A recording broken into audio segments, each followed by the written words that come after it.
বাগদাদে এক প্রসিদ্ধ চোর ছিল, তার মূল নাম অনেকেই জানে না। ইবনে সাবাত নামেই সর্ব জায়গায় তার পরিচিত ছিল। চুরির অপরাধের কারণে সে অনেক আগেই তার এক হাত হারিয়েছে, কিন্তু তারপরেও চুরির অভ্যাস ছাড়তে পারছে না সে। এক রাতের ঘটনা, চুরির উদ্দেশ্যে বাগদাদের অলিতে গলিতে আপন মনে হাঁটতেছিল ইবনে সাবাত। এইভাবেই হাঁটতে হাঁটতে অনেক রাত হয়ে গেল, কিন্তু চুরি করার মতো কোনো পছন্দসই কোনো ঘরও সে খুঁজে পেলেন না। এতে তার মন ভারাক্রান্ত হয়ে উঠল, কিন্তু হঠাৎ একটি ঘরের দিকে তার চোখ পড়তেই তার হৃদয় মন আনন্দ নেচে উঠল। সে ভাবল, নিশ্চয়ই এটা কোনো বড় ধনী গোত্রের নেতৃত্ব লোকের বাসস্থান হবে। যদি কোনো রকম উহা থেকে চুরির কাজটি সমাধা করতে পারি, তাহলে আজকের রাতে বেশ কামাই হবে। বিবি বাচ্চা নিয়ে 2-4 দিন আচ্ছা মতো আমোদ প্রমোদ করা যাবে। কথার সাথে সাথে উন্নত মনের মুখরোচ খাবার ভাগ্যে জুটবে। এসব চিন্তা করতে করতে এক সময় সে এই ঘরের দরজায় গিয়ে আস্তে করে ধাক্কা দিল। ধাক্কা দেওয়ার সাথেই ভিতর থেকে দরজা খুলে গেল। সে মনে মনে বেশি খুশি হলো।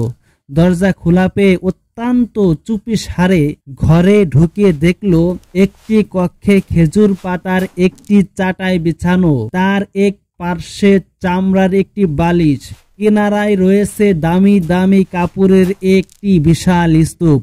সে বুঝলো বাড়িটি নিশ্চয়ই কোনো বড় ব্যবসায়ীর বাড়ি হবে। মূল্যবান কাপড় চোপড় দেখে প্রথমে সে খুশিতে আটখানা হয়ে পরক্ষণেই একথা ভেবে চিন্তিত হলো যে এইগুলো সে নেবে কিভাবে, এইগুলো বাঁধার জন্য রশি পাবে কোথায়। হঠাৎ করে তার মনে হলো, আরে আমার গায়ের চাদর দিয়েই তো পেঁচিয়ে তো নিতে পারবো।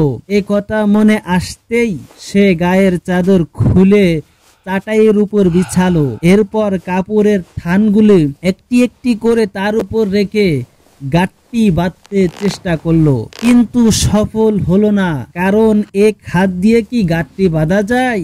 অবশেষে উপায়ন্তর না দেখে দাঁত দিয়ে কামড়ে ধরে আবারও চেষ্টা করে বাঁধতে লাগলো, কিন্তু এবারও সে ব্যর্থ হলো। এইভাবে কয়েকবার চেষ্টা করার পরও ভয় ও উৎকণ্ঠতা ও ক্লান্তিতে সে হাঁপাতে হাঁপাতে শুরু করলো। মনে মনে আফসোস করে বলল, হাই, এত বড় মূল্যবান জিনিস পেয়েও শুধু বাঁধতে না পারার কারণে বুঝি নিতে আর পারবো না। যদি আমার আরেকটি হাত থাকতো। হঠাৎ করে পায়ের আওয়াজে সে কষ্ট কান সোজা করলো, সোজা হয়ে দাঁড়িয়ে দৌড় দেওয়ার মনস্থ করলো, কিন্তু তৎক্ষণে একজন লোক বাতি হাতে তার সামনে এসে দাঁড়ালো। এতে সে ভয়ে ঘাবড়ে গেল। লোকটি তাকে সাহস দিয়ে মুচকি হেসে বলল, আরে বন্ধু, এ কাজ তো একা করা যায় না, আমাকে সাথে নিলে অনেক সুবিধা হবে। এ কথা বলে সে বাতিটিও নিভিয়ে দিল।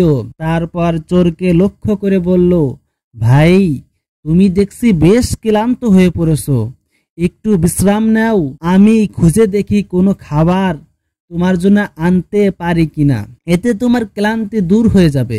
এরপর আমরা দুজনে মিলে এই কাজটি সমাধা করব। আরে শোনো, এই বাড়িতে আমার জানা মতে আর কেউ নেই, সুতরাং তোমার ভয় পাওয়ারও কোনো কারণ নেই। এতটুকু বলে লোকটি চলে গেল।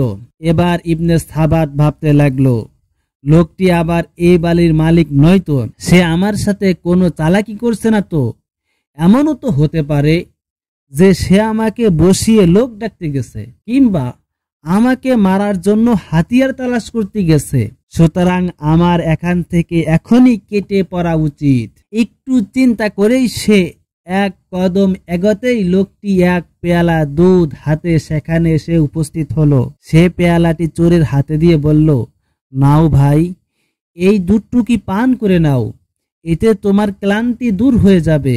লোকটির কথা শুনে চোরের মনে স্বস্তি ফিরে এলো। সে তার হাত থেকে পেয়ালাটি নিয়ে এক চুমুকে সমস্ত দুধটুকু সাবার করে ফেলল। তারপর ভাবতে লাগলো, হয়তো সেও আমার মতো একজন চোর, আমি আগে মালপত্র গুছিয়ে ফেলেছি বিধায় সে এতে ভাগ বসানোর জন্যই আমাকে এতটি আদর আপ্যায়ন করছে। একথা মনে আসতেই সে লোকটিকে লক্ষ্য করে বলল, মনে হয় তুমি আমার এই একই পথের যাত্রী, একই বিদ্যায় উভয়ে পারদর্শী। তবে শুনে রেখো, আজকে তোমার কোনো আশাই পূর্ণ করা আমার পক্ষে সম্ভব হবে না। সুতরাং তুমি যদি মালের ভাগ বসানোর আশায় বসে থাকো, তবে সেই আশাই তোমাকে থাকতে হবে, পূরণ হবে না কখনো। অবশ্যই ভবিষ্যতে যদি তুমি আমার সাথে কাজ করো, তাহলে তবে মালের ভাগ ঠিক ঠিক করে ভাগ করে নেব। আজকে কিন্তু ভাগ নেওয়ার অপেক্ষায় থেকো না, কারণ আজকে এখানে আমি আগে এসেছি এবং কাজও প্রায় সেরে ফেলেছি। লোকটি তার একথা শুনে বলল, ঠিক আছে, আগামীতেই আমি আপনার সাথে কাজ করব। আজকে আপনি যা ভালো মনে করেন তাই হবে। এখন জলদি কাজ সারার প্রয়োজন, দেরি করলে ধরা পড়ার আশঙ্কা আছে। এ কথা বলে লোকটি নিজেই দুটি গাঁটটি বাঁধল, তন্মধ্যে একটি ছোট একটি বড়। সে ছোট গাঁটটিটি চোরের মাথায় উঠিয়ে দিয়ে নিজে বড় গাঁটটিটি মাথায় নিল। অতঃপর বাড়ি থেকে চুপিসারে বের হয়ে তারা উভয়ে একদিকে রওনা করল। অপরিচিত লোকটি বোঝা বহন করার অভ্যস্ত ছিল না, তাছাড়া তার বোঝাটি অপরের বোঝার তুলনায় বেশ বড়ও বটে। ফলে বাধ্য হয়ে তাকে আস্তে আস্তে চলতে হচ্ছিল। লোকটির এই অবস্থায় চলতে দেখে ইবনে সাবাতের মোটেও সহ্য হচ্ছিল না। কয়েকবার তাকে তাড়াতাড়ি হাঁটার জন্য ধমক দিল। ধমক খেয়ে লোকটি একটু দ্রুত হাঁটার চেষ্টা করলো, কিন্তু সামান্য পথ অগ্রসর হওয়ার পরেই তার গতি পূর্বের ন্যায় স্লো হয়ে গেল। এতে ইবনে সাবাত রাগস্বরে বকতে বকতে তাকে জোরে একটি ধাক্কা মেরে বলল, লোভী কোথাকার, চুরি করতে এসেছিস অথচ বোঝা বহন করতে পারিস না? নিতে না পারলে এত বড় গাঁটটি বাঁধলি কেন? লোকটি এত ক্লান্ত হয়ে গিয়েছিল যে সে কোনো জবাব দিতেই সক্ষম ছিল না। তারপর সে চুপি সারে আরেকটু জোরে হাঁটার আপ্রাণ চেষ্টা করলো। কিছু দূর অগ্রসর হওয়ার পরেই পথে একটি পুল বাঁধল। পুল পড়ল তার সামনে। পুলের উপর উভয় পার্শ্ব ছিল অনেকটা ঢালু। ক্লান্ত শ্রান্ত লোকটি পুলের উপর ওঠার সময় দুর্বলতার কারণে বিশাল বোঝা নিয়ে দেহের ভারসাম্য রক্ষা করতে পারল না। ফলে বোঝাটি মাথা থেকে নিচে পড়ে গেল। বোঝাকে রক্ষা করতে গিয়ে সে নিজেও বোঝার উপরে আছড়ে পড়ল। এতে ইবনে সাবাত ক্রোধে লাল হয়ে তার গায়ে একটি প্রচণ্ড লাথি বসিয়ে দিল। বলল, বর্বর কোথাকার, পারবি না তো? এত বড় বোঝা বহন করছিস কেন? লোকটির জবাবে বিনয়ের সাথে বলল, ভাই, আমি খুবই ক্লান্ত হয়ে পড়ছি, এজন্য নিজেকে নিয়ন্ত্রণ করতে পারছি না। এই কথা বলে অসহায়ের মতো হাঁপাতে হাঁপাতে অনেক চেষ্টা করার পর পুনরায় বোঝাটি মাথায় উঠিয়ে আবার চলতে শুরু করলো। অসম্ভব ক্লান্ত হয়ে পড়ার লোকটির দেহ কাঁপছিল, সোজা হয়ে হাঁটতে পারছিল না সে। তারপর ইবনে সাবাতের অশ্লীল বকনি ও মার ধরের ভয়ে সে দেহের সমস্ত শক্তি একত্রিত করে দাঁত কামড়িয়ে সামনের দিকে অগ্রসর হচ্ছিল। এভাবে চলতে চলতে এক সময় তাহার সামনে একটি জঙ্গল এসে পড়ল। বিরান জঙ্গলে এসে পৌঁছালো। জঙ্গলের মাঝামাঝি গিয়ে ইবনে সাবাত দাঁত কটমট করে ব্যঙ্গস্বরে বলল, থাম বেটা, আর যেতে হবে না তোর। সারা পথে তুই আমাকে জেলে মারছিস। বয়সে দেখা যায় তুই আমার থেকে অনেক বড় হবি, নাইলে তোর আজ রক্ষা ছিল না। যাই হোক, তুই তোর পথ ধর, কোথায় যাবি যা, তোর আর আমার এখানে কোনো কাজ নেই। লোকটি ভীষণ কাঁপছিল। শীতের রাত্রি হওয়ায় পথ চলার সময় শীত ততটা অনুভব না হলেও এখন প্রচণ্ড শীতে তার দাঁতগুলো ঠকঠক করছিল। ইবনে সাবাতের কথা শুনে সে একটু এগিয়ে গিয়ে তার সাথীর সাথে বিদায়ী মুসাফা করলো এবং অত্যন্ত বিনয়ের সাথে বলল, ভাই, আপনার কাজে আমার যথেষ্ট ত্রুটি হয়ে গেছে, ফলে আপনার সীমাহীন কষ্ট হয়েছে, আপনি দয়া করে আমাকে মাফ করে দিন বলে লোকটি আপন গন্তব্যের উদ্দেশ্যে যাত্রা করল। ইবনে সাবাত ছিল অত্যন্ত লোভী। লোকটিকে ভাগ দিতে তার মন চাইছিল না, কিন্তু তা সত্ত্বেও অপরিচিত লোকটির কথায় সে বেশ প্রভাবিত হলো। ভাবলো, এতে দেখছি আশ্চর্য রকমের চোর, এমন ভালো চোর তো জীবনেও কখনো দেখিনি। সে এত কষ্ট করলো অথচ কিছু না নিয়ে চলে যাচ্ছে। সে আমার নিকট কিছু চাইল না। কথাগুলো চিন্তা করতেই করতেই ইবনে সাবাতের মানবতা বোধ কিছুটা জাগ্রত হলো। ইবনে সাবাত লোকটিকে পুনরায় ডাকলো, বলল, আরে তুমি কি তোমার ভাগ নেবে না? লোকটি বলল, ভাই, আমাকে কোনো অংশ দিতে হবে না, অংশের কোনো প্রয়োজন নেইও আমার। আপনি আমার মেহমান ছিলেন, সাধ্য মতন আমি আপনার খেদমত করার চেষ্টা করেছি মাত্র। তবে বাস্তব সত্য হলো আমি আপনার তেমন কোনো খেদমত করতে পারিনি।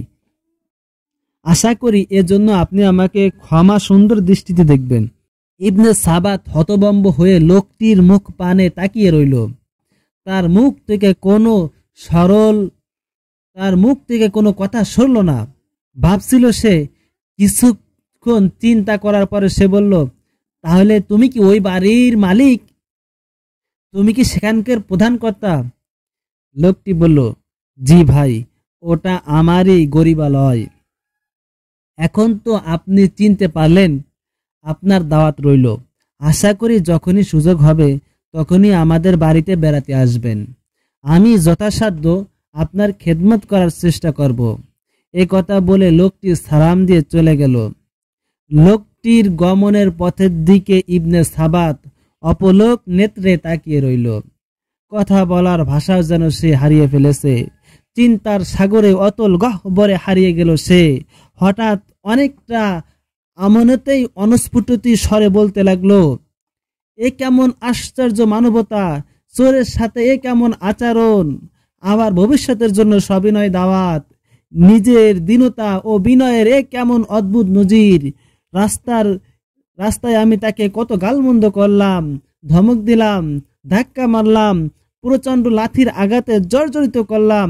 এতদা সত্ত্বেও সে আমাকে সীমাহীন ভদ্রতা ও অপূর্ব বিনয়ের সাথে বলল, আমার ত্রুটি হয়ে গেছে, আমাকে ক্ষমা করে দিন। এ তো কোনো মানুষের আচরণ হতে পারে না। সে ফেরেশতা কিংবা অন্য কিছু হবে। গভীর রাত থেকে শুরু করে সকাল পর্যন্তই একই অবস্থায় দাঁড়িয়ে রইল সে। এক অদ্ভুত অনুশোচনা তার ভিতরে জ্বলিয়ে পুড়িয়ে ছারখার করে দিল। বারবার মনের অজান্তেই মুখ থেকে বেরিয়ে এলো, হাই, আমি একই দেখলাম, হাই, আমি একই শুনলাম, হাই, আমি একই করলাম। এভাবে চিন্তা করতে করতে তার মনের মধ্যে এক অভাবনীয় অবস্থার সৃষ্টি হলো। ফলে চুরি করার মালামাল লুকিয়ে রাখার জন্য কোনো চেষ্টাও সে করলো না। ধরা পড়ার কোনো ভয়ভীতি সৃষ্টি হলো না তার মনের মাঝে। তার মনের গহীন কোণে সৃষ্টি হলো এক ব্যতিক্রম ধর্মী বিপ্লব। অন্তরে সৃষ্টি হলো একটি অদ্ভুত জ্বালা ও সার্বক্ষণিক অস্থিরতা অনুভব করতে লাগলো সে। ইবনে সাবাত নিজের মধ্যে বিরাট পরিবর্তন লক্ষ্য করলো। লোকটির প্রতি শ্রদ্ধায় তার মস্তিষ্ক আপনা আপনি অবনত হয়ে এলো। ভাবলো, যদি এই মহৎ সদাচারণী লোকটি আবার আমার দুচোখের সামনে দেখতে পারতাম। হাই, যদি তাকে জিজ্ঞাসা করে জানতে পারতাম এত সুন্দর ও উত্তম আচরণ কিভাবে, কোথা থেকে শিখলেন তিনি। হাই, যদি তার সংস্পর্শে আজীবন কাটাইতে পারতাম। কথাগুলো ভাবতে না ভাবতে সে সমস্ত মালামাল আপন স্থানে রেখেই ওই বাড়ির দিকে রওনা দিল। হাজারো জিজ্ঞাসা আর এক বুক কৌতূহল নিয়ে সে সম্মুখ পানে এগিয়ে চললেন। লোকটির সাথে সাক্ষাৎ করার এক আদম্য স্পৃহা তার চলার গতিকে ক্রমান্বয়ে আরো বহুগুণে বাড়িয়ে দিচ্ছিল। বেশ কিছুক্ষণ চলার পর সে লোকটির বাড়ির কাছে এসে পৌঁছে পাশে একটি ঝুপড়ির আড়ালে এক কাঠুরিয়াকে দেখতে পেয়ে সে জিজ্ঞাসা করলো, আচ্ছা ভাই, ওই সামনের বাড়িটা কার? আপনি কি তার নাম বলতে পারেন? কাঠুরিয়া প্রসিদ্ধ চোর ইবনে সাবাতকে আগেতেই চিনত। তাই ইবনে সাবাতের প্রশ্ন মনে মনে ভাবল, এটা তো আমাদের বড় হুজুরের বাড়ি। এই চোর আবার হুজুরের কথা জিজ্ঞাসা করছে কেন? সে আবার হুজুরের কোনো ক্ষতি করবে না তো? আল্লাহ তাকে হেফাজত করুন। কাঠুরিয়া কোনো কথা বলছে না। এই দেখে ইবনে সাবাত আবারও জিজ্ঞাসা করলেন, ভাই, না জানা থাকলে বলুন জানি না। চুপ হয়ে বসে থাকার তো কোনো মানে নেই। কাঠুরিয়া বলল, এই বাড়ির মালিক তো বাগদাদের প্রসিদ্ধ বুজুর্গ। আপনি কোথা থেকে এসেছেন যে এত বড় বুজুর্গের নামটি পর্যন্ত আপনার জানা নেই? আর আপনার তা জানার দরকারই বা কি? ইবনে সাবাত এবার রাগ হয়ে গেল। তার চেহারা ক্রোধের ছাপ স্পষ্ট হয়ে দেখা দিল। সে রাগ স্বরে বলল, মিয়া, এত কথা বলছে কেন? যা জিজ্ঞাসা করছি ঝটপট এর উত্তর দাও, নাইলে। কাঠুরিয়া বলল, নাইলে আবার কি? তোমাকে আমি ভয় পাই নাকি? সুন্দর করে কথা বলতে শিখো। ইবনে সাবাত বলল, ঠিক আছে, সুন্দর করে বললাম, এবার বলে দাও ওই বাড়ির মালিকের নাম কি? কাঠুরিয়া বলল, এই বাড়ির মালিক হযরত জুনায়েদ বাগদাদি। তিনি বাগদাদের প্রসিদ্ধ বুজুর্গ। জুনায়েদ বাগদাদি রহমাতুল্লাহ আলাইহির নাম ইবনে সাবাত অনেক শুনেছে। তিনি যে একজন মহান বুজুর্গ তাও সে জানতেন, কিন্তু তার বাড়ি সে চিনত না, চেনার চেষ্টাও করেনি কোনোদিন। চোরের কাজ তো চুরি করা। এসব বুজুর্গ সাধকদের খোঁজ নেওয়া তার কোনো প্রয়োজন বাকি? হযরত জুনায়েদ বাগদাদি রহমাতুল্লাহ আলাইহির নাম শোনার সাথে সাথে ইবনে সাবাতের মাথায় প্রচণ্ড বেগে চক্কর খেলো। ভাবলো, তাহলে কি আমি এত বড় আল্লাহর ওলির বাড়িতে চুরি করতে এসেছিলাম, যিনি এত বড় কাপড়ের বোঝা বহন করে জঙ্গল পর্যন্ত এনে দিলেন? তিনি কি তাহলে সেই মহান বুজুর্গ যাকে আমি ধমক দিলাম, লাথি মারলাম? তিনি তো সেই আল্লাহর ওলি। কথাগুলো ভাবতে ভাবতে তার দু চোখে নামলো অশ্রুর বন্যা। সাথে সাথে সে নিজেকে সামলে নিয়ে কাঠুরিয়ার কাছ থেকে দ্রুত এগিয়ে চলল। তারপর এক মুহূর্ত দেরি না করে সে সোজা গিয়ে হযরত জুনায়েদ বাগদাদির ঘরে প্রবেশ করল। গত রাতে ইবনে সাবাত যেই কক্ষ থেকে কাপড় চুরি করছিল, আজও সেই কক্ষেই প্রবেশ করল। দেখল কাপড়ের বোঝা বহনকারীর সেই লোকটি সেই কক্ষে বসা আছে। আশেপাশে লোকদেরকে জিজ্ঞাসা করে জানতে পারলই ইনি হযরত জুনায়েদ বাগদাদি রহমাতুল্লাহি আলাইহি। হযরত জুনায়েদ বাগদাদির চেহারায় তখন ইমানের নূর ঝলমল করছিল। তার চেহারা সর্বত্র এক আলোকময় দেখছিল। খোদার প্রেমে তার ভরপুর উজ্জ্বল দুখানা চোখ থেকে তখন হেদায়েতের নূর বিচ্ছুরিত হচ্ছিল। তার রূপ ও তথা ভক্তির প্রযুক্তির ভয়ে উপস্থিত লোকজন নিরাপদ দূরত্ব বজায় রেখেও অত্যন্ত নম্রতার সাথে কথাবার্তা বলছিল। ইবনে সাবাত কক্ষে প্রবেশ করে বেশিক্ষণ নিজেকে ধরে রাখতে পারল না। এক সময় সে নিজের উপর নিয়ন্ত্রণ হারিয়ে হযরত জুনায়েদ বাগদাদির পায়ের উপরে কাঁদতে শুরু করলো। হঠাৎ আকস্মিক ভাবে উপস্থিত সকলেই হতভম্ব হয়ে গেল। হঠাৎ কেন এমন হলো কেউ তা বুঝতে পারল না। সকলেই অপলক নেত্রে ইবনে সাবাতের মুখ পানে তাকিয়ে রইল। তার দু চোখ বেয়ে তখন অশ্রু প্রবাহিত হতে লাগলো। হযরত জুনায়েদ বাগদাদি রহমাতুল্লাহ আলাইহি তার মাথায় হাত রাখলেন। তারপর ধীরে ধীরে মাথার উপরে হাত বুলিয়ে বলল, ভাই, মানুষ তো কেবল মহান আল্লাহ তাআলার দরবারেই মাথা নত করতে পারে। আল্লাহ ছাড়া আর কারোর সামনে মাথা নোয়ানো ইসলামের শরীয়তের বৈধ নয়। যাই হোক, এবার বলো তুমি কি জন্য এসেছো? ইবনে সাবাত কিছু বলতে যে আবারও কেঁদে ফেলল। তারপর নিজেকে নিয়ে কান্নাকাটি জড়িত হয়ে বলল, হুজুর, আমি অনেক অন্যায় করে ফেলেছি, অনেক অবিচার করছি আপনার প্রতি, সীমাহীন বেয়াদবি করেছে আমি, মেহেরবানি করে আমাকে ক্ষমা করে দিন। নয় ইবনে সাবাতের ধ্বংস অনিবার্যই হবে। হযরত জুনায়েদ বাগদাদি রহমাতুল্লাহ আলাইহি বললেন, বাবা, তুমি তো কোনো অন্যায় করনি। আমি নিজ দায়িত্ব পালনে কিছুটা ত্রুটি করছিলাম, এই জন্য তুমি আমাকে কিছুটা সতর্ক করছো মাত্র। এতে আমি কিছুই মনে করিনি। আল্লাহ আমাকে আল্লাহ আমাদের সবাইকে ক্ষমা করুন। ইতিমধ্যে ইবনে সাবাতের মনোজগতে বিরাট পরিবর্তন এসে গেছে। আলোচ্য ঘটনার মাধ্যমে সে এক নতুন জগতের সন্ধান পেল। মহা প্রশান্তির ভরে উঠল তার হৃদয় মন। অবশেষে হযরত জুনায়েদ বাগদাদী রহমতুল্লাহ আলাইহির নিকট বায়াতের আবেদন জানালেন। তিনি তাকে বায়াত করে নেন। অতঃপর তাকে কিছু উপদেশ দিয়ে সেদিনকের মতো তাকে বিদায় করে দেন। এরপর থেকে ইবনে সাবাত আপন শায়েখের সান্নিধ্যে সময় কাটাতে লাগলো। অপরিসীম ত্যাগ ও রিয়াজতের মুজাহিদার মাধ্যমে কয়েক বছরের মধ্যেই তিনি হযরত জুনায়েদ বাগদাদীর বিশিষ্ট মুরিদের অন্তর্ভুক্ত হয়ে গেলেন। অবশেষে এক পর্যায়ে তার নাম ইতিহাসের সোনালী পাতায় স্বর্ণ অক্ষরে লিপিবদ্ধ হলো। একজন প্রসিদ্ধ বুজুর্গ হিসেবে বিশ্বের সর্বত্র তার নাম ছড়িয়ে পড়ল। হাজারো মানুষ তার হাতে দীক্ষা নিয়ে সত্য সুন্দর পথে চলতে শুরু করলো। এভাবে আল্লাহওয়ালা বুজুর্গ ও সৎ লোকগণের নিজেদের সুমধুর আচরণ ও সর্বোত্তম ব্যবহারের মাধ্যমে মানুষকে সঠিক পথের সন্ধান দিয়ে থাকেন। মাটির মানুষ গোমরাহি ও ভ্রষ্টতা ও পাপ কলঙ্ক থেকে মুক্তি পেয়ে পরিণত হয় সোনার মানুষে। শত্রু বন্ধু সকলেই সাথে সদাচরণ করব, এই প্রতিজ্ঞাই হোক এই গল্পের মূল শিক্ষা।